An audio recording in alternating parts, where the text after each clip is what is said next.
नमस्कार, मैं डॉक्टर रजनीश कुमार आप सभी का एक बार फिर से हार्दिक स्वागत करता हूं। आज के वीडियो लेक्चर में हम चर्चा करेंगे यूजीसी नेट हिंदी यूनिट 4 के अंतर्गत वैचारिक पृष्ठभूमि के प्रैक्टिस सेट के ऊपर। और इस प्रैक्टिस सेट के बहाने हम देखने का प्रयास करेंगे कि इस इकाई से कैसे प्रश्न बनते हैं, किन किन विभागों या बिंदुओं को ध्यान में हमें रखना चाहिए, पिछले साल के क्वेश्चन पेपर को रिवाइज करते समय आगामी परीक्षाओं के लिए कैसे हमें पढ़ना चाहिए, किन किन बिंदुओं को ध्यान में रखना चाहिए। तो आप देख रहे हैं कि ये प्रैक्टिस सेट तो है, लेकिन इस प्रैक्टिस सेट को आगे के लिए आप जरूर ध्यान में रखिए कि बहुत ही लाभ पहुंचाने वाला है या फिर आपको गाइडेंस करने वाला है। क्योंकि हमने कई बार देखा है कि विद्यार्थी कमेंट्स करते हैं कि सर वैचारिक पृष्ठभूमि की तैयारी हम कैसे करें, क्योंकि ये भी आपके सिलेबस में है, तो इसकी भी अहम भूमिका है। जो भी 4 से 5 क्वेश्चन हर साल पूछे जा रहे हैं, अगर इसमें से रिपीट होते हैं और जो भी विद्यार्थी विश्वास करके इस प्रैक्टिस सेट को हल कर रहे होंगे, तो निश्चित तौर पर वो बढ़त बनाएंगे। ठीक है, किसी भी इकाई को आपको कम और अधिक नहीं मानना है, सबको समान रूप से देखना है। तो वैचारिक पृष्ठभूमि के क्वेश्चंस को मैं जब देख रहा था तो मुझे लगा कि सन 1800 ईस्वी से लेकर 2000 ईस्वी के बीच में जो भी सामाजिक, राजनीतिक, आर्थिक और सांस्कृतिक सुधार किए गए हैं या फिर उन व्यक्तित्वों द्वारा कुछ काम किए गए हैं, उन्हीं से सवाल यहाँ पर पूछे जा रहे हैं। और सिलेबस में खासतौर से गांधी, अंबेडकर और लोहिया, इन तीनों का नाम तो वैसे ही दिया ही है, लेकिन इसके अतिरिक्त कुछ संस्थाओं को भी आपको ध्यान में रखना है।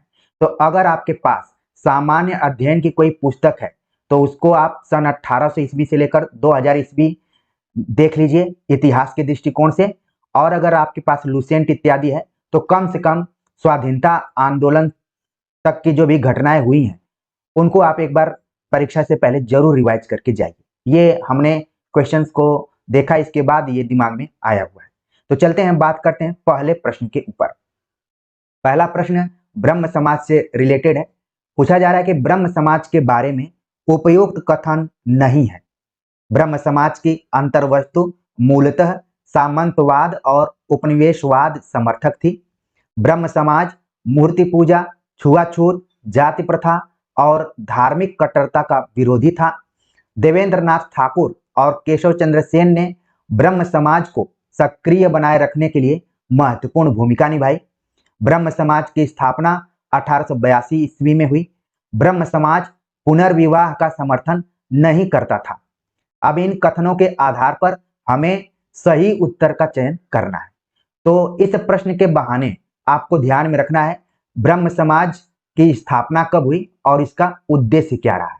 यानी कि ब्रह्म समाज के साथ साथ इसके समकालीन जो भी इस तरीके की संस्थाएं रही हैं या फिर व्यक्तित्व रहे हैं, उनको आप जरूर ध्यान में रखिए कि उनकी स्थापना या फिर उद्देश्य क्या रहे, क्योंकि वैचारिक पृष्ठभूमि में यहीं से सवाल पूछे जा रहे हैं।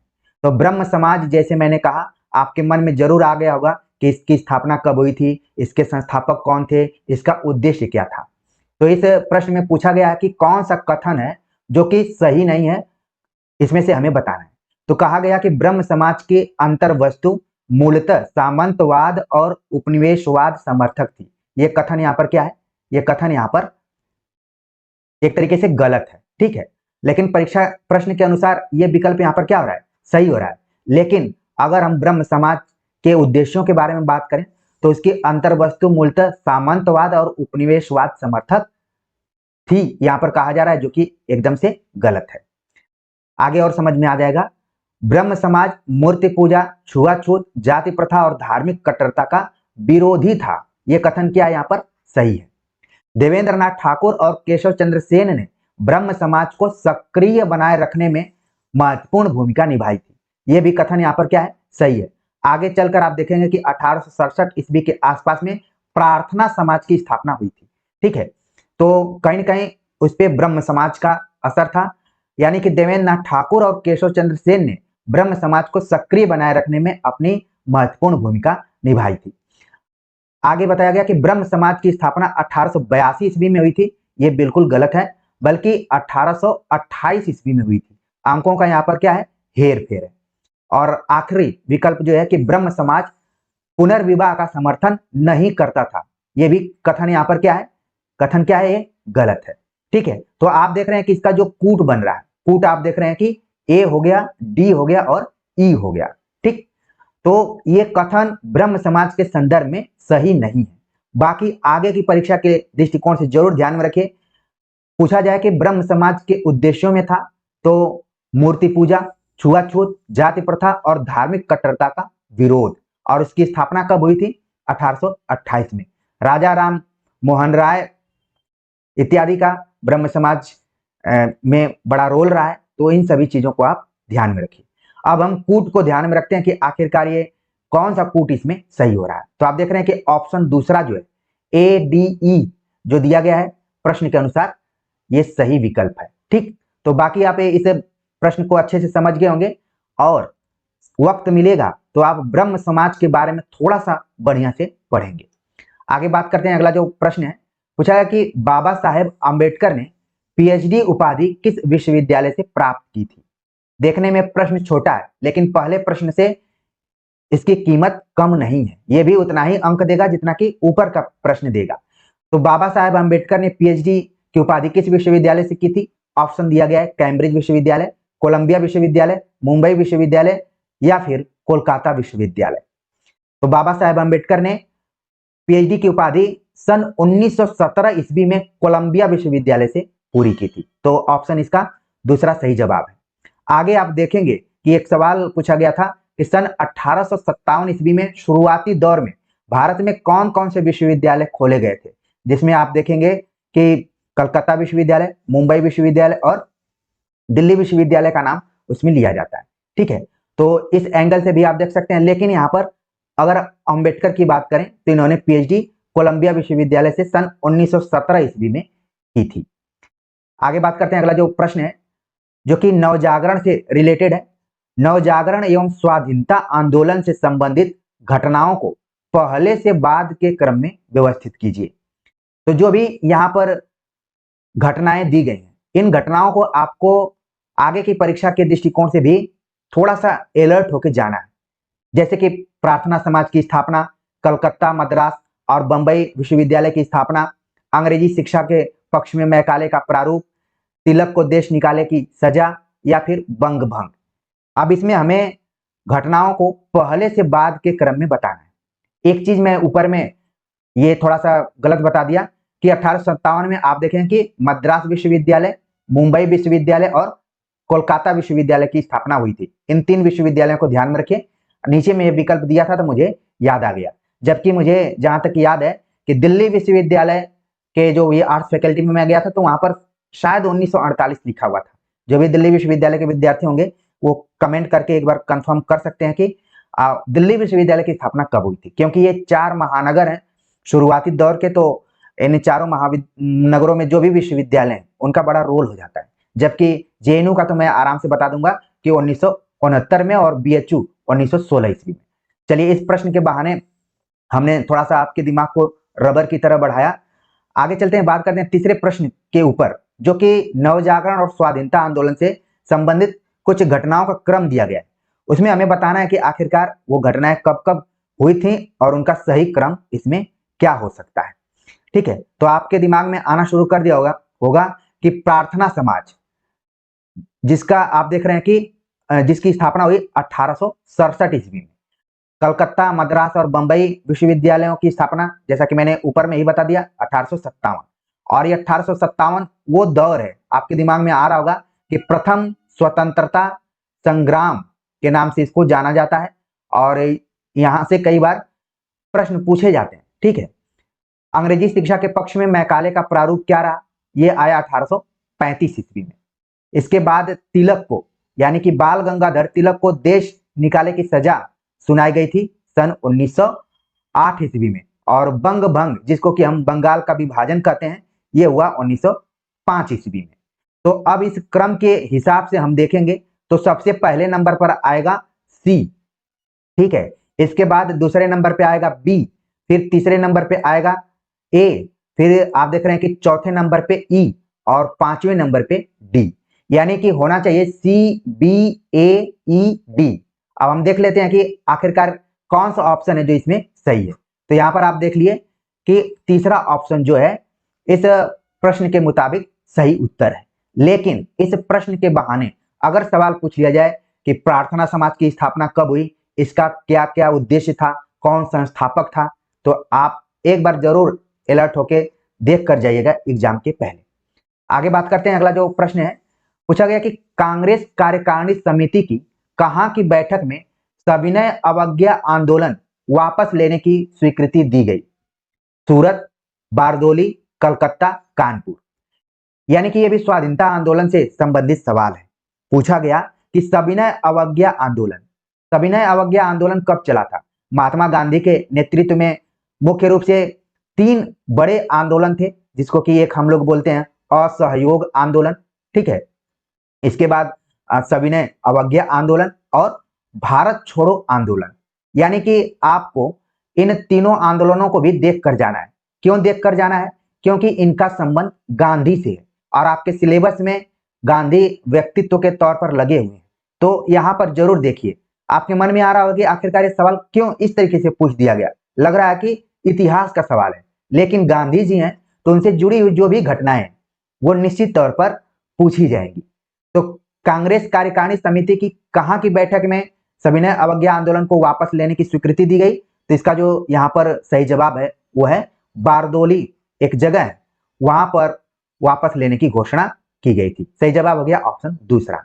बाकी सूरत अधिवेशन में जैसा कि आप जानते हैं कि कांग्रेस का विभाजन हुआ था, यह भी चीज ध्यान में रखिए।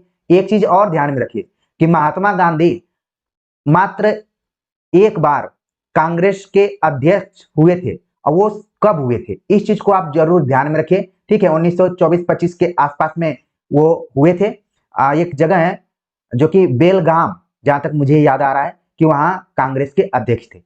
तो ये भी आप ध्यान में रखिए, हो सकता है कि आगे सवाल पूछ लिया जाए। आगे बात करते हैं। 1924 में हुए, मुझे पूरा याद आ गया। 1925 में सरोजिनी नायडू हुई थी, जो कि बार बार गांधी जी के साथ चलती थी, ठीक है। तो कहने का मतलब ये है कि आप अपने दाएं बाएं आगे पीछे ऊपर नीचे सभी तरफ से देखने का प्रयास कीजिए कि प्रश्न कैसे बन सकते हैं। और ये पढ़ाई न सिर्फ आपको यूजीसी नेट में फायदेमंद होगी, बल्कि आगे जो भी कॉम्पिटिटिव एग्जाम्स उनमें भी काम में आएगी। आगे बात करते हैं। अगला जो प्रश्न है, नीचे 2 कथन दिए गए हैं, उन कथनों के आधार पर हमें उत्तर बताना है। एक अभिकथन के रूप में लिखित है तो दूसरा उसके कारण के रूप में है। अभिकथन बताया गया कि अंग्रेजों ने पुरानी आर्थिक संरचना को बदला, जमीन का नया बंदोबस्त किया, नए बंदोबस्त के कारण जमीन को क्रय विक्रय करने की छूट मिल गई। तर्क दिया गया कि बदलती हुई परिस्थितियों में बुद्धिजीवी वर्ग के लोगों ने समाचार पत्रों के माध्यम से अंग्रेजों के अत्याचारों का विरोध करना आरंभ कर दिया। तो अब इसमें हमें बताना कि आखिरकार इसमें कौन सा सत्य और कौन सा असत्य। नीचे यही दिया गया कि सबसे उपयुक्त उत्तर का चयन कीजिए। तो बताया गया कि ए और आर दोनों सही हैं, आर ए की सही व्याख्या करता है। नीचे दूसरा बताया गया कि ए और आर दोनों सही हैं और आर ए की सही व्याख्या नहीं है। ए सही है लेकिन आर सही नहीं है, ए सही नहीं है लेकिन आर सही है। तो इस तरीके के अगर आप विकल्पों को देखते हैं तो थोड़ा सा चक्कर सा आने लगता है कि आखिरकार इसमें क्या है। लेकिन अगर नहीं समझ में आए तो एक बार फिर से आप अभिकथन और तर्क को पढ़िए और देखिए क्या इन दोनों में आपस में कोई संबंध है या नहीं है। कई बार हम देखते हैं कि जो स्थापना या तर्क आधारित प्रश्न होते हैं उनका सीधे सीधे आपस में संबंध होता है, और कई बार आपस में संबंध नहीं होता है, अर्ध संबंध होता है, ठीक है, आधा तिहा संबंध होता है। तो यहाँ पर आप देख रहे हैं कि जो अभिकथन दिया गया है और तर्क दिया गया है, इसमें सही जवाब है ऑप्शन दूसरा। कहा जा रहा है कि बातें तो दोनों सही है, ए भी सही है, आर भी सही है, लेकिन आर ए की सही व्याख्या नहीं कर रहा है। तो इस तरीके से इसका जो सही आंसर हो गया ऑप्शन दूसरा हो गया। आगे बात करते हैं। अगला जो प्रश्न है, निम्नलिखित में से कौन से कथन विवेकानंद के हैं? जैसा कि मैं बार बार आप सभी से कह रहा था कि इस पेपर को पढ़ते समय आपको संस्थाओं के बारे में देखना है, ठीक है। इसके बाद जो भी व्यक्तित्व रहे, अब इस प्रश्न पूछा गया विवेकानंद से, आगे प्रश्न पूछ लिया जाएगा दयानंद से, रामकृष्ण परमहंस से, ठीक है, एनी बेसेंट से, किसी से भी सवाल पूछा जा सकता है। यानी कि सन 1800 ईस्वी से लेकर और 1947 तक मुख्य रूप से देखा जाए तो जितने लोगों का योगदान रहा है उनको जरूर एक बार आप रिवाइज करके जाइए। कभी राजा राम मोहन राय, कभी ईश्वरचंद्र विद्यासागर, किसी से भी सवाल पूछा जा सकता है। तो कहा गया कि कौन सा ऐसा कथन है जो कि विवेकानंद से जुड़ा हुआ है। ऑप्शन ए दिया गया है, मजबूत बनो, कायर और लिबलिबे न बने रहो, साहसी बनो, कायरों की जरूरत नहीं है। समूचा संसार जब तक एक साथ आगे कदम नहीं बढ़ाता तब तक कोई प्रगति संभव नहीं है। शिक्षा से उत्पन्न ज्ञान जनता को ब्रिटिश शासन का सम्मान करना सिखाएगी और उनमें एक हद तक इस शासन के प्रति अपनत्व की भावना भी पैदा करेगी। मानव हृदय से मैं संगीन की नोक के बूते बुराई को हटाने में यकीन नहीं करता। समाज के सभी सदस्यों को संपत्ति, शिक्षा अथवा ज्ञान प्राप्त करने के लिए समान अवसर मिलने चाहिए। तो देखिए, कथन तो सभी अच्छे लग रहे हैं, लेकिन हमें बताना है कि कौन सा कथन है जो कि विवेकानंद से संबंधित है। नीचे कुछ दिया गया और कि नीचे दिए गए विकल्पों में से सही उत्तर का चयन हमें करना है। ठीक, तो यहाँ पर जो बातें कही गई हैं, पहला जो ऑप्शन है विवेकानंद के अनुसार कि मजबूत बनो, कायर और लिबलिबे न बने रहो, साहसी बनो, कायरों की जरूरत नहीं है। यह कथन यहाँ पर क्या है, सही है, विवेकानंद का है। इसके बाद जो कथन आ रहा है कि समूचा संसार जब तक एक साथ आगे कदम नहीं बढ़ाता तब तक कोई प्रगति संभव नहीं है। विवेकानंद जो कि शिकागो में जाकर भाषण दिए हुए थे, कब दिए थे, ये सब आपके दिमाग में जरूर आना चाहिए। और ठीक है, इसके बाद जो ऑप्शन दिया गया यहाँ पर कि शिक्षा से उत्पन्न ज्ञान जनता को ब्रिटिश शासन का सम्मान करना सिखाएगी, ये विवेकानंद से रिलेटेड नहीं है। मानव हृदय से मैं संगीन, ये भी कथन विवेकानंद से नहीं है। हाँ, ऑप्शन ई जो दिया गया है, समाज के सभी सदस्यों को संपत्ति, शिक्षा और अथवा ज्ञान प्राप्त करने के लिए समान अवसर मिलने चाहिए, ये बात विवेकानंद की है। तो इस तरीके से जो यहाँ पर कोड बन रहा है, कोड आप देख रहे हैं कि ए, बी और ई बन रहा है। ठीक है, अब हम देखते हैं इसमें कि ए, बी, ई कहां पर है। सही जवाब हो गया ऑप्शन चौथा। तो कहने का मतलब है कि इस प्रश्न के माध्यम से विवेकानंद को भी थोड़ा सा आपको देख कर जाना है।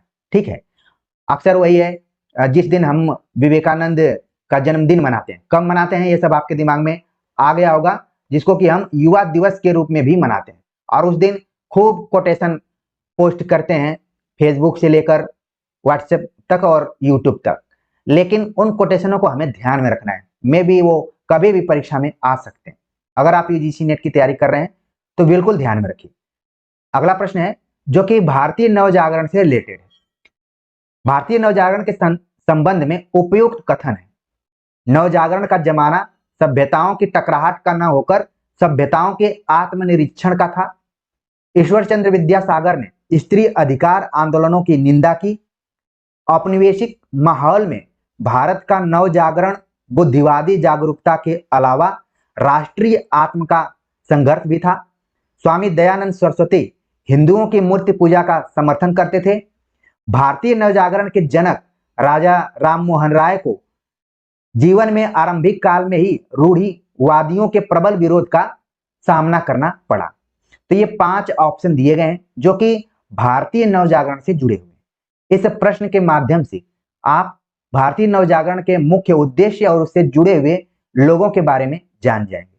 ठीक है, तो यहाँ पर जो बात कही गई कि नवजागरण का जमाना सभ्यताओं की टकराहट का न होकर सभ्यताओं के आत्मनिरीक्षण का था, ये कथन यहाँ पर क्या है, ये कथन सही है। ईश्वरचंद्र विद्यासागर ने स्त्री अधिकार आंदोलनों की निंदा की, ये बिल्कुल गलत है, क्योंकि वो तो विधवा विवाह के समर्थक थे और स्त्रियों के अधिकार को लेकर आगे बढ़ते थे और लोगों को जागरूक भी करते थे। तो कथन अपने आप गलत हो गया। औपनिवेशिक माहौल में भारत का नवजागरण बुद्धिवादी जागरूकता के अलावा राष्ट्रीय आत्म पहचान का संघर्ष भी था। यह ऑप्शन यहाँ पर क्या हो गया, सही हो गया। और कहा गया कि स्वामी दयानंद सरस्वती हिंदुओं की मूर्ति पूजा का समर्थन करते थे, ये क्या है, यहाँ पर गलत है।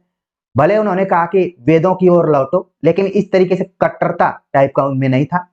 और आखिर में कहा गया कि भारतीय नवजागरण के जनक यानी कि अग्रदूत भी कहा जाता है राजा राम मोहन राय को जीवन में आरंभिक काल में ही रूढ़िवादियों के प्रबल विरोध का सामना करना पड़ा था। यह कथन क्या है, यहाँ पर सही है। तो आप देख रहे हैं कि जो यहाँ पर कूट बन रहा है वो बन रहा है ए, फिर इसके बाद सी, फिर ई। ठीक, नीचे हमें मिलान भी करना था, हम देख लेते हैं कि कौन सा ऑप्शन इसमें सही है। सही जवाब हो गया ऑप्शन पहला, ए सी ई। यानी कि इस प्रश्न के माध्यम से नवजागरण से रिलेटेड तो आप चीजों को देख ही लिए, आप ईश्वर चंद्र विद्यासागर को थोड़ा देख लीजिएगा, स्वामी दयानंद सरस्वती को भी देख लीजिए, और राजा राम मोहन राय को भी देख सकते हैं। ठीक है, आप अगर कहेंगे तो मैं इस पे छोटा सा वीडियो बना सकता हूं इन चीजों को लेकर, लेकिन अगर संकेत किया जा रहा है, आपको गाइडेंस किया जा रहा है, तो थोड़ा सा उसका असर ऊपर पड़ना चाहिए, क्योंकि हम दोनों की कोशिश क्या है, हम दोनों की कोशिश व्यूज पाने की नहीं है, बल्कि क्वालिफाई होने की है। क्योंकि आपका रिजल्ट आएगा तो आपकी अंतरात्मा की आवाज जरूर कहीं ना कहीं बोलेगी कि आप अनुराज हिंदी एकेडमी को जरूर देखिए। ठीक है, आगे बात करते हैं। अगला जो प्रश्न है, पूछा गया कि सूची 1 का सूची 2 से मिलान करना है। सूची 1 में कुछ पुस्तकों का नाम दिया गया यहाँ पर, ठीक है, और सूची 2 में लेखक है। अब यहां पर ध्यान में रखना है कि इस इकाई से आपके लिए पुस्तक और लेखक भी महत्वपूर्ण है। तो इसके लिए आप लुसेंट की पुस्तक देख सकते हैं, जिसमें एक जगह पूरा कॉलम में बनाकर दिया गया है। ठीक है, तो सन 1800 से लेकर 1947 तक के बीच के जो भी इस तरीके के व्यक्तित्व रहे और उनकी पुस्तकें रही, उनको जरूर आप ध्यान दीजिए। यहां पर दिया गया कि देश का धन, गुलामगिरी, स्त्री पुरुष तुलना, गीता रहस्य, ये सब पुस्तकें हैं। बाल गंगाधर तिलक, ताराबाई शिंदे, राधा मोहन गोकुल, ज्योतिबा फुले। ठीक है, यहाँ पर ज्योतिबा फुले और सावित्रीबाई फुले दोनों का नाम आपने सुना होगा और दोनों के रोल को भी आपने जाना होगा। अब बात करते हैं, इसमें से मिलान करना है हमें। ठीक है, तो मिलान करें तो यहाँ पर आ रहा है कि देश का धन जो है लिखा है राधा मोहन गोकुल।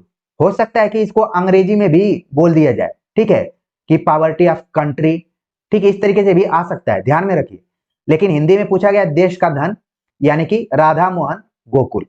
गुलामगिरी अगर आप पढ़ेंगे तो तुरंत आपके दिमाग में आ जाएगा कि ज्योतिबा फुले।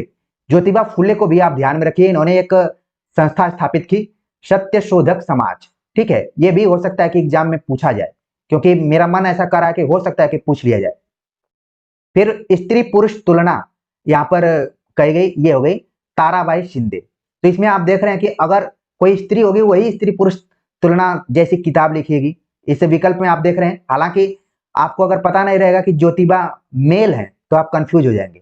ज्योतिबा बाई फुले और सावित्रीबाई फुले, ज्योतिबा एक मेल का नाम है, यानी पुरुष का नाम है। तो ताराबाई शिंदे हो गई स्त्री पुरुष तुलना। गीता रहस्य आप आंख बंद करके बता देंगे कि बाल गंगाधर तिलक की पुस्तक है।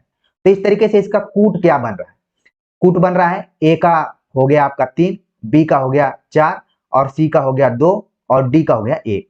3 4 2 1। अब हम देखते हैं कि किसमें दिया गया है 3 4 2 1। सही जवाब हो गया ऑप्शन दूसरा। आगे के लिए जरूर ध्यान में रखिए, बाल गंगाधर तिलक की कौन पुस्तक है, ताराबाई शिंदे, राधा मोहन गोकुल, ज्योतिबा फुले। ठीक है, आगे बात करते हैं। अगला जो प्रश्न है, निम्नलिखित घटनाओं को पहले से बाद के क्रम में व्यवस्थित कीजिए। घटनाएं दी गई हैं, उनको हमें पहले से बाद के क्रम में बताना है। आर्य समाज का स्थापना वर्ष, आनंद मठ का प्रकाशन वर्ष, गीतांजलि का प्रकाशन वर्ष, विश्व धर्म सभा में विवेकानंद का संबोधन, जिसकी चर्चा मैं ऊपर कर रहा था, ब्रह्म समाज का स्थापना वर्ष। तो आप देख रहे हैं यहाँ पर कि ब्रह्म समाज की चर्चा, जैसा कि मैंने बताया कि 1828 में, जो पहले आ रहा है उसको आप नोट करते जाइए यहाँ पर। ठीक है, इसके बाद हम देखते हैं कि यहाँ पर जो दिया गया कि आनंद मठ का प्रकाशन हो गया 1882 में। इसके बाद दिया गया डी का कि जो विवेकानंद गए थे 1893 ईस्वी में, और गीतांजलि का प्रकाशन हुआ 1910 ईस्वी में। प्रिय विद्यार्थियों, हम हिंदी ही पढ़ रहे हैं, नहीं कि कोई और विषय पढ़ रहे हैं, लेकिन इस प्रैक्टिस सेट को देखने से ये लग रहा है कि हम कहीं ना कहीं स्वाधीनता आंदोलन और स्वाधीनता संग्राम को पढ़ रहे हैं। ठीक है, तो जाहिर सी बात है कि ये पार्ट लगा हुआ है। आर्य समाज स्थापना 1875 में, आनंद मठ का प्रकाशन वर्ष 1882 में। क्या आपको कोई और हिंदी का उपन्यास याद आ रहा है जो कि 1882 में है? वो कोई सामान्य उपन्यास नहीं है, बल्कि विशेष उपन्यास है, हमने संकेत कर दिया है, आप चाहें तो कमेंट कर सकते हैं। गीतांजलि का प्रकाशन वर्ष 1910 में हुआ। विवेकानंद शिकागो में जो विश्व धर्म सभा सम्मेलन आयोजित की गई थी वहां पर गए 1893 में, और ब्रह्म समाज की स्थापना हो गई 1828 में। तो अब इसको अगर हम मिलाएं तो पहले नंबर पे हो जाएगा ब्रह्म समाज, फिर दूसरे नंबर पे आर्य समाज, फिर तीसरे नंबर पे आनंद मठ। आनंद मठ में ही जो हमारा राष्ट्रगीत है वो लिया गया है, इस चीज को भी ध्यान में आप रखिए, कौन उसको गाता है क्या है, ठीक है, और उसमें किस विद्रोह की चर्चा की गई है, ये सारी चीजें आपके मन में आनी चाहिए। फिर इसके बाद चौथे नंबर पे आ गया विवेकानंद का संबोधन, और सबसे आखिर में जो हुआ है गीतांजलि। गीतांजलि जो कि मेन किस भाषा में थी, बांग्ला में। हो सकता है कि आगे सवाल पूछ लिया जाए। बाद में इसी पर नोबेल पुरस्कार भी मिला, साहित्य का नोबेल पुरस्कार रविन्द्रनाथ टैगोर को। तो देखिए इसका जो कूट बन रहा है, कूट क्या बन रहा है, ई बन रहा है, फिर ए बन रहा है, फिर बी बन रहा है, फिर डी बन रहा है, फिर सी बन रहा है। अब हम देखते हैं कि ई ए बी डी सी किसमें है। ई ए बी डी सी यानी तीसरा ऑप्शन यहाँ पर क्या हो रहा है, सही हो रहा है, ठीक है। यानी मैं एक बार फिर से कहूंगा कि ये प्रश्न तो एक है लेकिन इसमें अनेक प्रश्न शामिल हैं, आगे जरूर ध्यान में रखिए, इसी में से घुमा फिराकर आएंगे, आपको बहुत ज्यादा इधर उधर भटकते हुए नहीं पढ़ना है। अगला प्रश्न है, पूछा गया कि राम, कृष्ण और शिव के व्यक्तित्व पर किस समाजवादी चिंतक ने विचार किया है। जयप्रकाश नारायण, राम मनोहर लोहिया, आचार्य नरेंद्र देव, मधु लीमय। तो पहले तो आपको ध्यान में रखना है कि जितने भी नाम यहाँ पर दिए गए हैं सभी समाजवादी चिंतक के तौर पर जाने जाते हैं। आज हमें नहीं पता है कि कितने समाजवादी चिंतक बचे हुए हैं, लेकिन एक दौर था जब समाजवादी चिंतक व्यवहार में भी अपने उस चिंतन को लाते थे। तो यहाँ पर कहा गया कि राम, कृष्ण और शिव तीनों के व्यक्तित्व पर किसने विचार किया है। तो इसका जो सही जवाब है ऑप्शन दूसरा है, राम मनोहर लोहिया ने किया है। यानी कि आपके सिलेबस में राम मनोहर लोहिया लगे भी हैं, इन्होंने कई अपने सिद्धांतों को दिया है, विचारों को दिया है, पुस्तकें लिखी हैं, उनको जरूर ध्यान में रखें। आगे मैं कोशिश करूंगा कि एक नोट्स टाइप आपको प्रोवाइड कराऊं, ठीक है। इसका सही जवाब हो गया ऑप्शन दूसरा। अगला प्रश्न है, महात्मा गांधी के हिंद स्वराज के संबंध में उपयुक्त कथन कौन से हैं। अब महात्मा गांधी का सीधे ही एक ग्रंथ यहाँ पर पूछ दिया गया और उसमें पूछा गया कि इसके बारे में कौन सा कथन सही है। तो सबसे पहले आपके दिमाग में आना चाहिए कि हिंद स्वराज जो है सन 1909 में प्रकाशित हुआ। ये हो सकता है कि सवाल पूछ लिया जाए आगे के एग्जाम में, ठीक है। किसका है, महात्मा गांधी का है। पूछा गया कि हिंद स्वराज मूल रूप से गुजराती में लिखी गई है, इसमें भारत को विश्व शक्ति के रूप में देखने की अभिलाषा व्यक्त हुई है, इसमें सभ्यता दर्शन पर विचार किया गया है, इसके अनुसार सत्याग्रह को आत्मबल से पाया जा सकता है, इसमें अंग्रेजी की शिक्षा को उपयोगी बताया गया है। अब इसमें हमें बताना है कि आखिरकार कौन सा कथन जो है वो सही है, सही उत्तर का हमें चयन करना है, ठीक। तो देखिए यहाँ पर हमने बताया कि हिंद स्वराज 1909 में हुआ। हिंद स्वराज मूल रूप से गुजराती में लिखा गया है, ये भी आपको ध्यान में रखना है। हो सकता है आगे पूछ लिया जाए कि हिंद स्वराज किस मूल भाषा में लिखा गया है, गुजराती में। तो ये कथन क्या है, एकदम से यहाँ पर सही है। इसके बाद कहा गया कि इसमें भारत को विश्व शक्ति के रूप में देखने की अभिलाषा व्यक्त हुई है, ये कथन क्या है यहाँ पर गलत है। इसमें सभ्यता दर्शन पर विचार किया गया है, ये सही है। इसके बाद इसमें बताया गया कि इसके अनुसार सत्याग्रह को आत्मबल से पाया जा सकता है, ये भी क्या है, गलत है। इसमें अंग्रेजी की शिक्षा को, बल्कि यहाँ पर जो है ये सही है, ठीक है।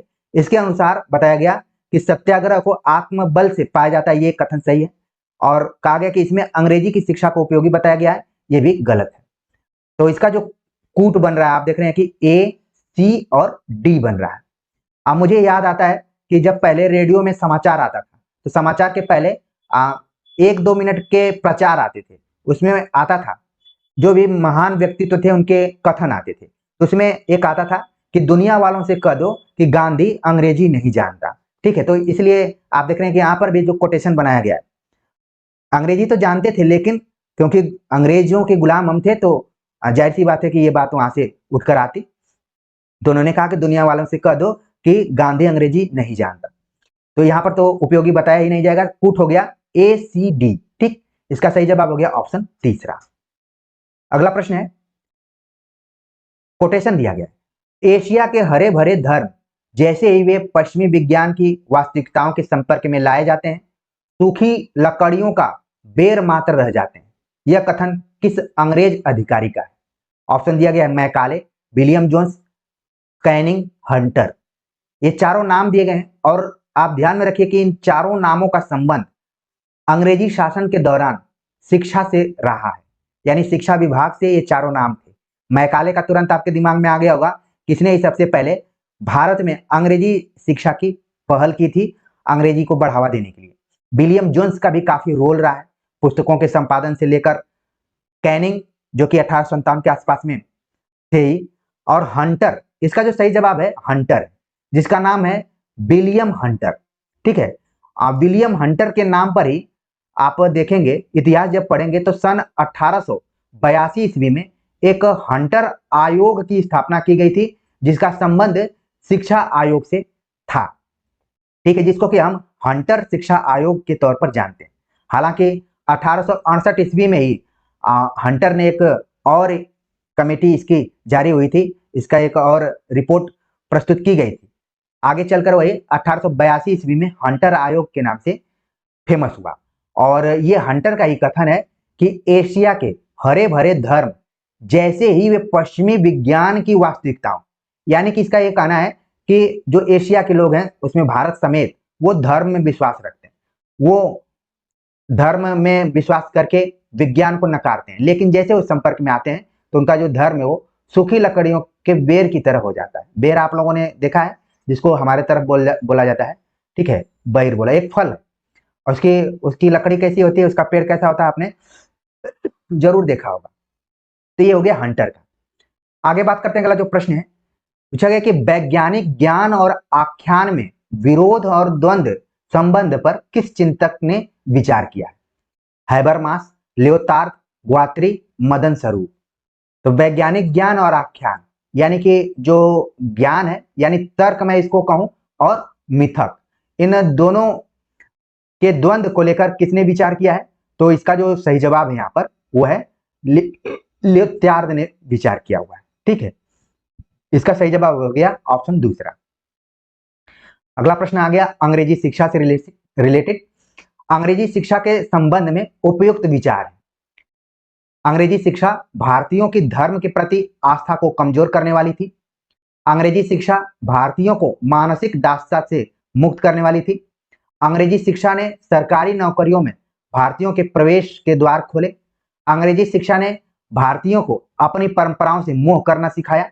अंग्रेजी शिक्षा के प्रसार के लिए सरकार ने नए शिक्षा संस्थान खोले। न जाने इस प्रश्न को हल करते हुए मुझे आज का नया भारत दिखाई दे रहा है। जो हर, इसमें आप देख रहे हैं, हर विकल्प आज के दृष्टिकोण से उपयुक्त लग रहा है, लेकिन हमें भूलना नहीं चाहिए, क्योंकि हम सैद्धांतिक अध्ययन कर रहे हैं, हम आदर्शवादी अध्ययन कर रहे हैं, तो हमें उस नवजागरण और उस गुलामी की दास्ता को ध्यान में रखते हुए इस प्रश्न का जवाब देना है। नहीं तो यहां पर आप देखेंगे कि सभी विकल्प क्या है, आज के वर्तमान दृष्टिकोण से जब हम 2024 में बात कर रहे हैं तो सही है। कोई कितना भी अंग्रेजी शिक्षा का विरोध करे, लेकिन इसके बिना हर एक चीज क्या है, अधूरा है।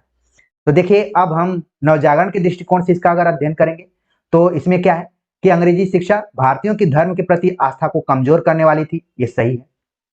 फिर कहा गया कि अंग्रेजी शिक्षा भारतीयों को मानसिक दासता से मुक्त करने वाली थी, ये क्या है, गलत है। अंग्रेजी शिक्षा ने सरकारी नौकरियों में भारतीयों के प्रवेश द्वार को खोले, ये कथन क्या है, सही है। अंग्रेजी शिक्षा ने भारतीयों के अपनी परंपराओं के प्रति मोह करना सिखाया, गलत है। अंग्रेजी शिक्षा के प्रसार के लिए सरकार ने नए शिक्षा संस्थान खोले, ये भी क्या है, सही है। तो इसका जो कूट बन रहा है, कूट हम देखें तो ए, सी और ई बन रहा है। ठीक है, तो आप देखिए यहां पर जो कूट दिया गया है नीचे, हम सही उत्तर तक पहुंचे तो ए, सी, ई, यानी तीसरा ऑप्शन जो है यहां पर सही है। ठीक, तो यानी कि आपको अंग्रेजी शिक्षा के बारे में भी थोड़ा सा देखकर जाना है, और इस प्रश्न के बहाने खासतौर से अंग्रेजी शिक्षा के क्या विचार रहे हैं, अंग्रेजों के क्या विचार रहे हैं, वो थोड़ा बहुत यहाँ पर समझ में आ गया होगा। आगे बात करें दलित विमर्श से रिलेटेड है। दलित विमर्श से संबंधित उपयुक्त कथन है, हमें बताना है। डॉक्टर अंबेडकर ने इतिहास में दलितों की भूमिका को रेखांकित करने का प्रयास किया। दलित विमर्शकार गांधी दर्शन को दलित साहित्य का वैचारिक आधार मानते हैं। ज्योतिबा फूले ने सत्य शोधक समाज की स्थापना की। दलित चिंतक वर्णाश्रम व्यवस्था की हिमायत करते हैं। दलित आत्मकथाएं एक व्यक्ति के बहाने समाज का यथार्थ प्रस्तुत करती हैं। दलित विमर्श कई बार आपने अपने एमए के पाठ्यक्रम में स्पेशल पेपर के रूप में भी आपने जरूर पढ़ी होगी। अगर आप सीरियसली एमए की पढ़ाई किए होंगे तो एक पेपर रहता है, जेएनयू में भी ये पेपर चलता है और अलग अलग विश्वविद्यालयों में भी चलता है। तो जो स्पेशल पेपर पढ़ा रहेगा वो इस प्रश्न को बहुत ही आराम से बता देगा। कहा गया कि डॉक्टर अंबेडकर ने इतिहास में दलितों की भूमिका को रेखांकित करने का प्रयास किया। ये बात क्या है यहाँ पर सही है। दलित विमर्शकार गांधी दर्शन को दलित साहित्य का वैचारिक आधार मानते हैं, ये बिल्कुल गलत है, बल्कि वो ज्योतिबा फूले और अंबेडकर के विचारों को मानते हैं, ठीक है, जिसमें समानता, स्वतंत्रता, बंधुत्व की बात की जाती है। तो ये कथन क्या हो गया, गलत हो गया। ज्योतिबा फूले ने सत्य शोधक समाज की स्थापना की थी, बिल्कुल सही, जिसका जिक्र मैंने ऊपर भी किया था। दलित चिंतक वर्णाश्रम व्यवस्था की हिमायत करते हैं, यानी कि उसका समर्थन करते हैं, ये तो बिल्कुल गलत है। दलित आत्मकथाएं एक व्यक्ति के बहाने समाज का यथार्थ प्रस्तुत करती हैं। याद कीजिए जूठन को और मुर्दहिया को। कुछ नहीं पढ़े होंगे तो ये दोनों तो जरूर ही पढ़े होंगे आप, ठीक है ना। तो ये कथन क्या हो गया, सही हो गया। तो जो कूट बन रहा है, हम देखते हैं कि कूट बन रहा है ए, सी और ई, ठीक। तो इसका सही जवाब हो गया यहाँ पर ए, सी, ई। हम देख लेते हैं ऑप्शन तीसरा इसका क्या है, सही जवाब है। आगे के लिए भी इसी तरीके से आप तैयार करके जाएंगे। आगे बात करते हैं, अगला जो प्रश्न है जो कि स्थापना वर्ष और संस्थाओं पर आधारित है। स्थापना वर्ष दिया गया है और संस्थाओं के नाम दिए गए हैं, पहले से बाद के क्रम में हमें रखना है। Arya Samaj, theosophical society, Ramakrishna mission, ब्रह्म समाज, प्रार्थना समाज। तो ऐसा लग रहा होगा कि आपके लिए अब ये रिपीटेशन हो रहा है। यहाँ पर तुरंत आपके मन में आ गया होगा आर्य समाज 1875, थियोसोफिकल सोसाइटी की स्थापना कब हुई, 1875 में ही हुई। अब दोनों जब 1875 में हो गई तो इसको थोड़ा सा हम यहाँ पर क्लियर कर देते हैं। 10 अप्रैल 1875 में हुआ आर्य समाज, और आप देखेंगे कि 17 नवंबर 1875 में थियोसोफिकल सोसाइटी की। एक के संस्थापक थे दयानंद सरस्वती और दूसरे के संस्थापिका हैं एनी बेसेंट, ठीक। रामकृष्ण मिशन जो है उसकी स्थापना कब हुई थी, उसकी स्थापना हुई 1897 ईस्वी में, ठीक है। जो कि विवेकानंद का नाम यहाँ पर लिया जा सकता है, या फिर रामकृष्ण परमहंस जो कि इनके गुरु थे, उनका भी संबंध है। ब्रह्म समाज, इसको तो आपको अब याद करने की जरूरत ही नहीं है।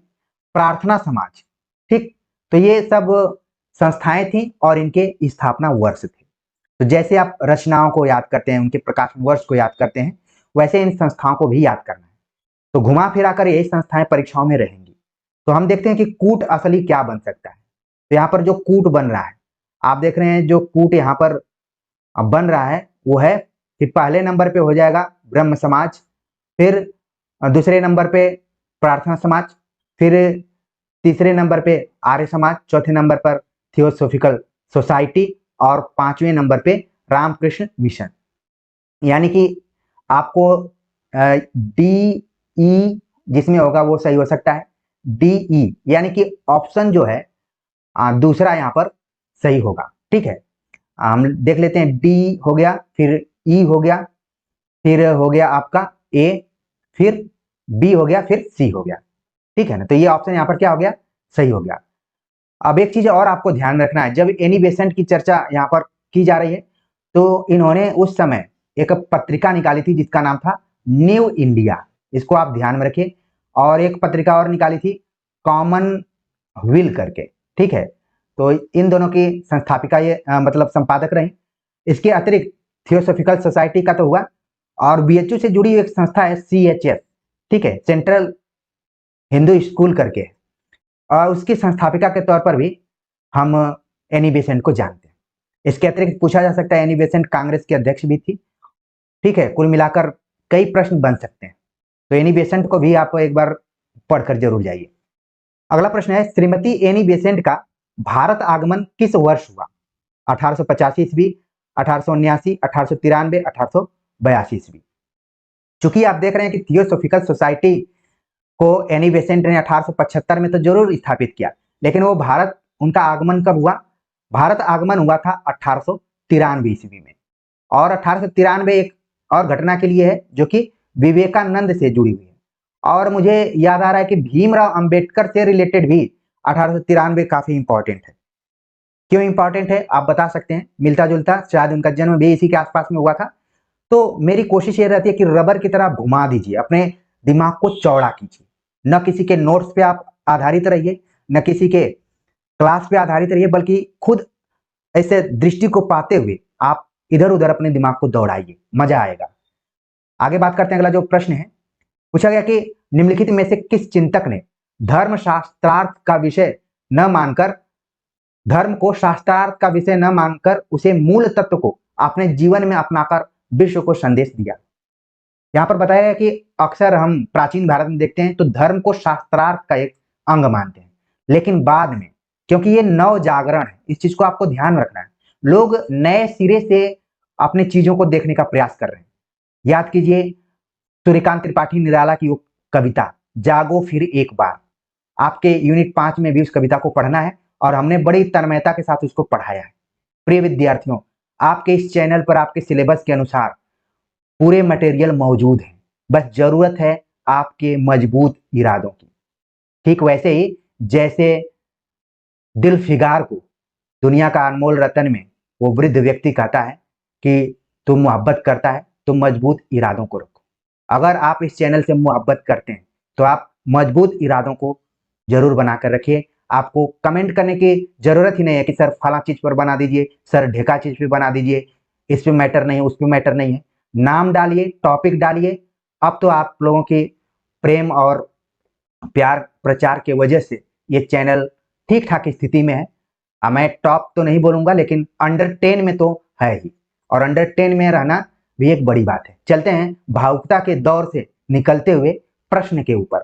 किसने कहा था कि धर्म को शास्त्रार्थ का विषय न मानकर उसको अपने जीवन में उतारना चाहिए, उसके मूल तत्वों को उतारकर विश्व को संदेश देना चाहिए? राजा राम मोहन राय, स्वामी दयानंद सरस्वती, रामकृष्ण परमहंस, केशव चंद्र सेन। किसने कहा था ये बात?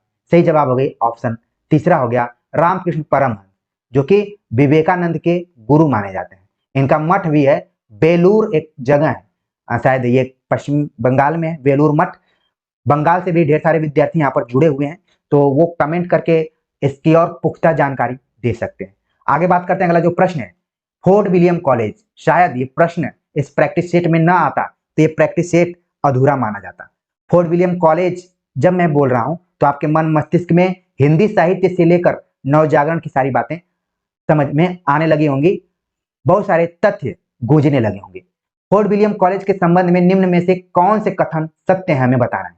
तो सबसे पहले तो आपको ध्यान में रखना है फोर्ट विलियम कॉलेज की स्थापना कब हुई, कहाँ हुई, इससे कौन कौन जुड़े हुए थे, इसके प्रिंसिपल कौन थे, उस जमाने में गवर्नर जनरल कौन था, ये सभी चीजें पूछी जाती हैं। और साथ में ये भी पूछा जाता है कि फोर्ट विलियम कॉलेज का उद्देश्य क्या था। इसीलिए मैं बार बार बोल रहा हूं कि आप फोर्ट विलियम कॉलेज से शुरू कीजिए और सन 2000 ईस्वी तक चीजों को देखिए, क्योंकि 2000 ईस्वी में आप जाएंगे तो स्त्री विमर्श, दलित विमर्श और जितने भी विमर्श हैं वो सभी आ जाएंगे। और 1800 से ही हम मानते हैं कि जब फोर्ट विलियम कॉलेज की स्थापना हुई तो बहुत सारी नई नई चीजें आनी शुरू हुई, वो भी एक तरीके से प्रिंटेड रूप में। तो कौन सा कथन सही है हमें बताना है। फोर्ट विलियम कॉलेज की ओर से उर्दू हिंदी गद्य पुस्तकें लिखने की व्यवस्था हुई। इंग्लैंड के एक इतिहास का और मार्शमैन साहब के प्राचीन इतिहास का अनुवाद कथासार नाम से प्रकाशित हुआ। जॉन गिलक्राइस्ट हिंदी उर्दू के अध्यापक थे। विलियम केरे और अन्य पादरियों के उद्योग से इंजिल का अनुवाद हुआ। सदल मिश्र ने कॉलेज से जुड़कर खड़ी बोली गद्य के विकास में योगदान दिया। इसमें से हमें सही उत्तर का चयन करना है। आप भी अपना दिमाग दौड़ाना शुरू कर दिए कि हमने क्या क्या पढ़ा था। तो इसमें तो पहला इसमें कथन सही है कि फोर्ट विलियम कॉलेज जो था उसमें हिंदी उर्दू गद्य पुस्तकें लिखने की व्यवस्था की गई। ये कथन यहाँ पर क्या है, सही हो गया। इसके बाद का जो कथन है कि जॉन गिलक्रिस्ट क्राइस्ट जो थे हिंदी उर्दू के अध्यापक थे, ये भी ऑप्शन यहाँ पर सही है। और कहा गया कि सदल मिश्र ने कॉलेज से जुड़कर खड़ी बोली गद्य में विकास अपना योगदान दिया, ये भी कथन यहाँ पर क्या है, सही है। तो जो कूट बन रहा है आप देखें कि ACE वाला जो कूट है वो सही है। एक चीज और आपको देखना है यहाँ पर, जो डी वाला ऑप्शन दिया गया है कि विलियम केरे और अन्य पादरियों के उद्योग से इंजिल का अनुवाद कराया गया था, ये भी ऑप्शन यहाँ पर क्या है, वो सही है। लेकिन आप देखेंगे कि जो फोर्ट विलियम कॉलेज का संबंध रहा है, ठीक है, ये लोग अलग से ईसाई मिशनरियों से रिलेटेड रहा है यहाँ पर, ठीक है। तो आप देखेंगे कि ये कथन अर्ध सत्य है, मतलब सत्य तो है लेकिन फोर्ट विलियम कॉलेज से जुड़ा हुआ नहीं है। तो इसका जो कूट बन रहा है वो बन रहा है ए, सी और ई, ठीक है। तो हम ऑप्शन यहाँ पर देखते हैं, ऑप्शन जो तीसरा यहाँ पर दिया गया है वो इसका सही जवाब है, ठीक है। क्योंकि विलियम केरे का जरूर योगदान रहा है हिंदी के विकास में, लेकिन उनका संबंध आप देखेंगे कि फोर्ट विलियम कॉलेज से नहीं है, या फिर जो भी यहाँ पर कथन है वो फोर्ट विलियम कॉलेज से नहीं जुड़ा हुआ। तो इस तरीके से जो जो चीजें जुड़ी हुई थी हमने यहाँ पर बता दिया। आगे बात करते हैं, अगला जो प्रश्न है, राजा राम मोहन राय से रिलेटेड प्रश्न पूछा गया कि इनके बारे में उपयुक्त कथन कौन से हैं। वे बहुदेववादी कर्मकांडों के समर्थक थे, वे भारत में राष्ट्रीय पत्रकारिता के संस्थापक थे, वे ईसाई धर्म की नैतिक प्रणाली से प्रभावित थे, वे स्वयं को वेदांती मानते थे, वे मूलतः युक्तिवादी और नैतिकतावादी धर्मानुयायी बने रहे। इसमें से हमें बताना है कि आखिरकार कौन सा ऑप्शन सही है। तो देखिए, राजा राम मोहन राय को आपको एग्जाम से पहले एक बार रिवाइज करके जाना है, और नहीं भी जाएंगे तो बहुत सारी चीजें यहाँ पर मिल जा रही हैं, घबराने की बिल्कुल जरूरत नहीं है। तो कहा जा रहा है कि राजा राम मोहन राय बहुदेववादी कर्मकांडों के समर्थक थे। यह कथन तो यहाँ पर गलत लग रहा है और गलत है भी। वे भारत में राष्ट्रीय पत्रकारिता के संस्थापक थे, ये बात बिल्कुल सही है। आप देखेंगे सन 1829 ईस्वी के आसपास में राजा राम मोहन राय ने एक पत्रिका का संपादन किया था। मैं बताऊंगा नहीं, संकेत करके छोड़ दिया हूं, आप अपने दिमाग को रबर की तरह खींचिए और कमेंट कीजिए। वे ईसाई धर्म की नैतिक प्रणाली से प्रभावित थे, ठीक है। ये भी नैतिक प्रणाली से जरूर प्रभावित थे, ये बात यहाँ पर क्या है, सही है। और कहा गया कि वे स्वयं को वेदांती मानते थे, ये बात यहाँ पर क्या है, ये बात गलत है। वे मूलतः युक्तिवादी और नैतिकतावादी धर्मानुयायी बने रहे, ये बात यहाँ पर क्या है, सही है। तो जो कूट बन रहा है वो आप देख रहे हैं कि बी सी डी बन रहा है। अब हम ऑप्शन में देखते हैं कि बी सी डी किसमें है, ठीक है। ऑप्शन में जो बन रहा है, सॉरी, इसमें जो बन रहा है बी सी ई बन रहा है, ठीक है। कई बार जल्दीबाजी में बी सी ई बन रहा है, तो हम देखते हैं कि इसका जो सही जवाब हो रहा है ऑप्शन चौथा हो रहा है, बी सी ई, ठीक है। तो राजा राम मोहन राय के बारे में थोड़ा बहुत तो आप ध्यान रख लीजिए, और साथ में इनके जन्म वर्ष इत्यादि को भी ध्यान में रखेंगे तो और बेहतर हो जाएगा। और वैसे मैं प्रयास करूंगा कि परीक्षा से पहले एक जरूर इस पे नोट्स लाऊं, क्योंकि थोड़ा मुझे नोट्स में ज्यादा विश्वास रहता है, क्योंकि मुझे लगता है कि उसमें एक नोट्स में आप सैकड़ों प्रैक्टिस सेट कर सकते हैं। अगला प्रश्न है कि नीचे दो कथन दिए गए हैं, हिंदी नवजागरण में महावीर प्रसाद द्विवेदी जी के योगदान का मूल्यांकन करते हुए ध्यान रखना चाहिए कि वे किसी क्रांतिकारी पार्टी के गुप्त रूप से प्रकाशित होने वाले गैर कानूनी पत्र के लिए नहीं लिख रहे थे। कथन 2 है कि सरस्वती में रचना प्रकाशन का निर्णय करते समय महावीर प्रसाद द्विवेदी प्रेस मालिक का दबाव नहीं मानते थे। कथनों के आलोक में निम्नांकित विकल्पों में से सही उत्तर का चयन हमें करना है। तो देखिए, महावीर प्रसाद द्विवेदी और हिंदी नवजागरण से रिलेटेड एक क्वेश्चन है। तो यहाँ पर पूछा गया कि भाई इसमें कौन सा कथन सत्य और कौन सा कथन असत्य है। तो इसका जो सही जवाब है ऑप्शन तीसरा है कि कथन एक जो है वो सत्य है, किंतु कथन दूसरा जो है वो असत्य है। यहाँ पर बताया कि महावीर प्रसाद द्विवेदी जब सरस्वती पत्रिका का संपादन करते थे तो वो मालिकों के दबाव को नहीं मानते थे। तो यहाँ पर क्या है कि वो विचार विमर्श जरूर करते थे, ठीक है। ऐसा नहीं कि उस समय के जो मालिक थे पूरा आज के मालिकों की तरह थे कि आर्टिकल छपना चाहिए तो फलाने का ही छपना चाहिए, ऐसा कुछ नहीं था, ठीक है। तो कथन एक तो सही है लेकिन कथन 2 असत्य। सही जवाब क्या हो गया, ऑप्शन तीसरा हो गया। अगला प्रश्न है कि निम्नलिखित में से किसकी पुस्तक का नाम द्वंद्ववादी तर्क की समीक्षा यानी क्रिटिक ऑफ डायलेक्टिक रीजन है। Karl Marx, Ralph Hawkes, Adler, Sartre. तो किसने इस पुस्तक को लिखा है, सही जवाब हो गया ऑप्शन चौथा, ज्यां पाल सार्त्र, जिनको कि हम अस्तित्ववादी विचारक के तौर पर जानते हैं। उनकी पुस्तक का नाम है क्रिटिक ऑफ डायलेक्टिक रीजन। अगला प्रश्न है, नीचे दो कथन दिए गए हैं, ठीक है, और स्थापना और तर्क पर आधारित है। कथन है, कार्ल मार्क्स का मानना है कि पूंजीवादी व्यवस्था में व्यक्ति अपना उत्पाद बेचने के कारण उससे अजनबी हो जाता है, क्योंकि कारण दिया गया अपने उत्पाद को पूंजीवादी सत्ता के हाथ बेचना व्यक्ति की मजबूरी है। तो इन दोनों कथनों के आधार पर हमें बताना है कि आखिरकार सही क्या है। आप जाते हैं दुकान पर, जाते हैं किसी, तो आप देखते हैं कि आप जो बेचने वाला है वो आप पैसा देते हैं, सामान खरीदते हैं, चले जाते हैं। इसमें बहुत कुछ आप देखेंगे कि परिचयात्मक टाइप का नहीं होता। किसी भी दुकान पर आप जाइए, अगर आप किसी एक दुकान पर रोज रोज जा रहे हैं तो परिचय हो जाता है, लेकिन ये पूंजीवाद की व्यवस्था है कि इसमें व्यक्ति अपना उत्पाद बेचने के कारण दूसरे से अजनबी हो जाता है। आप उसका उत्पाद खरीदेंगे तो थोड़ा बहुत परिचय होगा, नहीं तो नहीं खरीदेंगे तो आपको कोई पहचानेगा भी नहीं। याद कीजिए, आप जाते हैं बड़े बड़े मॉल में तो कौन आपको पहचानता है? कोई नहीं पहचानता है, अजनबीपन है। और कहा गया, ये कथन क्या यहाँ पर सही है, और कहा गया कि अपने उत्पाद को पूंजीवादी सत्ता के हाथ बेचना व्यक्ति क्या है, मजबूरी है, क्योंकि वो खोलकर बैठा हुआ है दुकान तो बेचेगा ही। तो ये दोनों कथन क्या है, सही है। ए आर दोनों सही है और आर ए की सही व्याख्या करता है। ऑप्शन पहला क्या है यहाँ पर सही जवाब है। अगला प्रश्न है उसी टाइप का, कथन दिया गया है, तर्क दिया गया है। डार्विन का मानना है कि ईश्वर सृष्टि का निर्माता नहीं है, क्योंकि मनुष्य सृष्टि का निर्माता है, कारण कि वह ईश्वर की सृष्टि है। अब इसमें बताना है कि कौन सा सही है और कौन सा गलत है यहाँ पर। ठीक है, तो आप देख रहे हैं कि डार्विन का जो मानना है कि ईश्वर सृष्टि का निर्माता नहीं है, ये बात तो सही है, लेकिन कहा जा रहा है कि मनुष्य सृष्टि का निर्माता है, कारण कि वह ईश्वर की सृष्टि का, ये क्या है, गलत है। तो सही जवाब क्या हो गया, ऑप्शन तीसरा हो गया। ये सही है परंतु आर सही नहीं है। अगला प्रश्न है उसी टाइप का, कथन और तर्क पर आधारित। अस्तित्ववाद व्यक्ति को अपने कर्मों के लिए उत्तरदायी मानता है, क्योंकि अस्तित्ववाद व्यक्ति के अस्तित्व को किसी बाह्य सत्ता के अधीन नहीं मानता है। अब इसमें हमें बताना है कि कौन सा सही है और कौन सा गलत है। तो यहां पर आप देखेंगे कि ऑप्शन पहला ए और आर दोनों सही हैं और आर ए की सही व्याख्या करता है। अस्तित्ववाद में क्या है, व्यक्ति की पहचान है कि आखिरकार हम कौन हैं। ठीक है, इसमें कर्मों के लिए उत्तरदायी माना जाता है और अस्तित्व को किसी बाह्य सत्ता के अधीन नहीं माना जाता है, यानी व्यक्ति स्वातंत्र पे जोर दिया जाता है। इस तरीके से इसका जो सही जवाब हो गया ऑप्शन पहला है। आगे बात करते हैं, अगला जो प्रश्न है उसी टाइप का, कथन और तर्क पर आधारित है। कथन दिया गया कि स्त्री पुरुष में अधिकारों की समानता संभव नहीं है, क्योंकि स्त्री पुरुष की जैविक संरचना में भिन्नता है। अब हमें बताना है कि इसमें कौन सी बात सही है और कौन सी बात गलत है।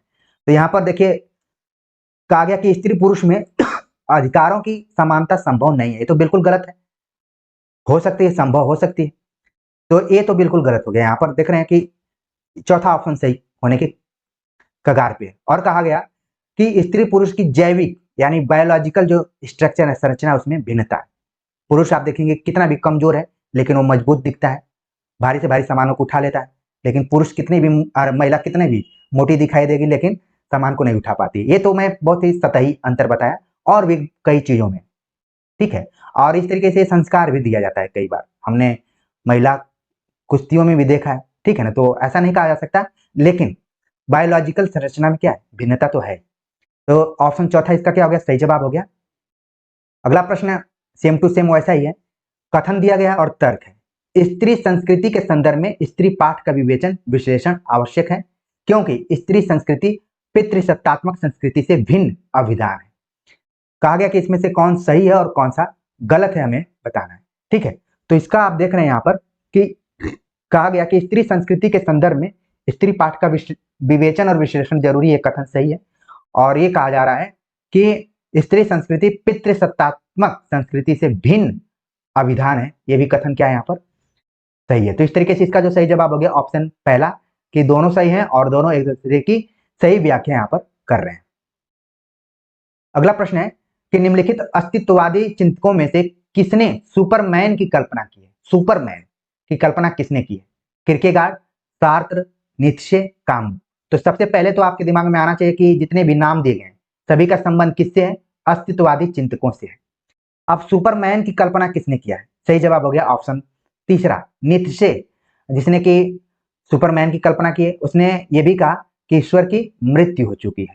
ठीक है, ईश्वर अब जिंदा नहीं है और इसीलिए उसने सुपरमैन की कल्पना यहाँ पर की हुई है। सही जवाब हो गया ऑप्शन तीसरा। अगला प्रश्न है जो कि कथन और तर्क पर ही आधारित है।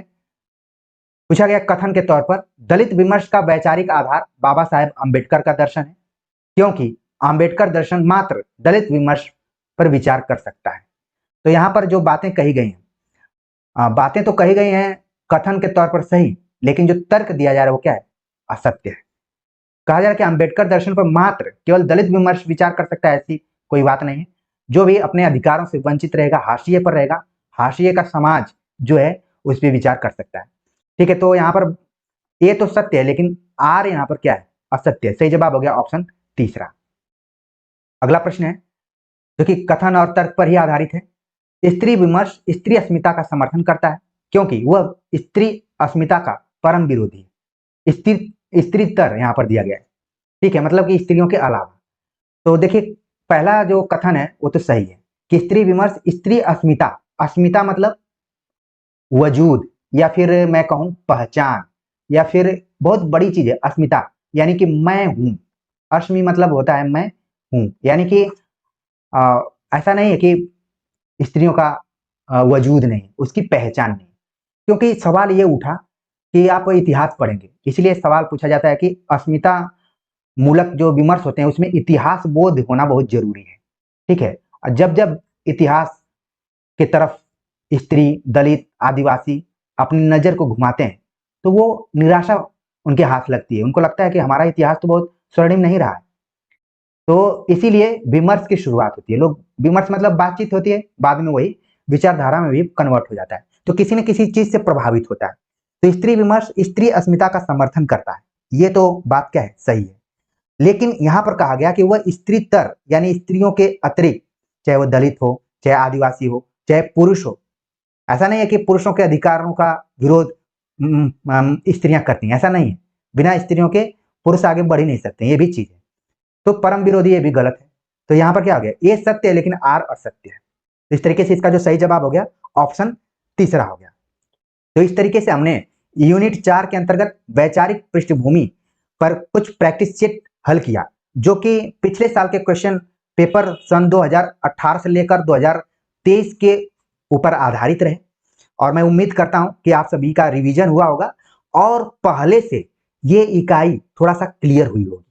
तो आप सभी के कमेंट्स का मुझे इंतजार रहेगा। मैं उन विद्यार्थियों से कहूंगा जो लाइब्रेरी में बैठकर पढ़ रहे हैं, या फिर घर में बैठकर पढ़ रहे हैं, या फिर दृढ़ संकल्प करके यूजीसी नेट के एग्जाम में जाना चाहते हैं, तो वो आत्मीयता के साथ इस पूरे वीडियो लेक्चर को देखते रहें। अगर कहीं से आवाज कम है या फिर थोड़ी बहुत असुविधा हो रही है, क्योंकि हम भी एक छोटे से कमरे में बैठकर आप सभी को काल्पनिक रूप से याद करते हुए वीडियो को बनाते हैं। लैपटॉप के सामने, मोबाइल के सामने पक पक करना भी एक बीमारी कही जा सकती है, लेकिन ये एक जुनून है। इस जुनून को आप लोग जरूर प्रोत्साहित कीजिए। जहां भी कोई असुविधा हो रही है तो कान में थोड़ा सा लीड लगा लीजिए और चीजों को मैनेज करके पढ़ते रहिए, और यही संघर्ष आगे आपको सफल करेगा। तो मिलते हैं एक नए टॉपिक के साथ, तब तक के लिए